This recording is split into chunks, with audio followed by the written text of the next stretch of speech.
Hello বন্ধুরা, তো তোমরা সবাই কেমন আছো? আশা করছি ভালো আছো। তো দেখো, যেহেতু এখন ইলিশের সময়, সবার বাড়িতেই কম বেশি ইলিশ হয়েই থাকে। তো আমার বাড়িতেও আজকে ইলিশ নিয়ে এসেছিলো, তো আমি বানিয়েছিলাম বেগুন আলু দিয়ে পাতলা ঝোল। সবসময় ভাপা সর্ষে বাটা দিয়ে খেতে তো আর ভালো লাগে না, একঘেয়ে। তো আজকে বানিয়েছিলাম পাতলা করে বেগুন আলু দিয়ে ঝোল, সেটাই তোমাদের সাথে শেয়ার করছি। তো দেখো, প্রথমেই মাছগুলো আমি নুন হলুদ মাখিয়ে রেখেছিলাম, আর কেটে নিয়েছিলাম বেগুন আলু আর কিছুটা কাঁচা লঙ্কা চিড়ে নিয়েছিলাম। তো প্রথমে দেখো, কড়াই সর্ষের তেল গরম করে আমি মাছটা হালকা করে ভেজে নিয়েছিলাম। একদম কাঁচা মাছ আমি খেতে পারি না, তো তার জন্য আমি একদম হালকা করে ভেজে নিয়েছিলাম। এরপর মাছ ভেজে তুলে নিয়ে ওই তেলের মধ্যে দিয়ে দিয়েছিলাম কিছুটা কালো জিরে আর একটা শুকনো লঙ্কা ফোড়ন। এরপর সরু করে কেটে রাখা আলুটা দিয়ে দিয়েছিলাম। আলুটা একটু ভাজা হতে হতে আমি একটা মশলা করেছিলাম।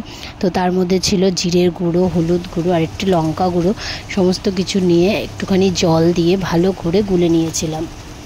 এরপর আলুটা নুন দিয়ে লাল করে ভেজে নিয়ে তার মধ্যে দিয়ে দিয়েছিলাম কেটে রাখা বেগুন আলু দুটো দিয়ে আবার একসঙ্গে ভালো করে ভেজে নিতে হবে। এরপর দিয়ে দিয়েছি চিড়ে রাখা কাঁচা লঙ্কা। এবার ভাজা হয়ে আসলে তার মধ্যে এই যে গুলে রাখা মশলাটা তৈরি করে রেখেছিলাম সেটা দিয়ে দিয়েছিলাম। এরপর ভালো করে কষে নিতে হবে।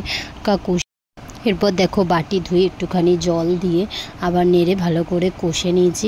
দেখো, তেল ছেড়ে গেছে। এরপর কষা হয়ে গেলে পরিমাণ মতো জল দিয়ে চাপা দিয়ে দিতে হবে, যাতে আলুটা একটু সেদ্ধ হয়ে আসে। তারপর চাপা খুলে আলু সেদ্ধ হয়ে গেলে এক এক করে মাছগুলো দিলেই তৈরি হয়ে যাবে আলু বেগুন দিয়ে ইলিশ মাছের ঝোল। তো তোমরা কারা কারা এরকম ইলিশ মাছের ঝোল খেতে ভালোবাসো কমেন্টে অবশ্যই জানাবে। আমি তো ইলিশ মাছের সব রকম আইটেম খেতে ভীষণ ভালোবাসি। এরপর দেখো, গরম ভাতের সাথে খেতে কিন্তু দারুণ লাগছিল। তো ভিডিওটা কেমন লাগলো কমেন্টে অবশ্যই জানাবে। ভালো লাগলে একটা লাইক করে দিও। আজকের মতো টাটা, দেখা হচ্ছে নেক্সট ভিডিওতে।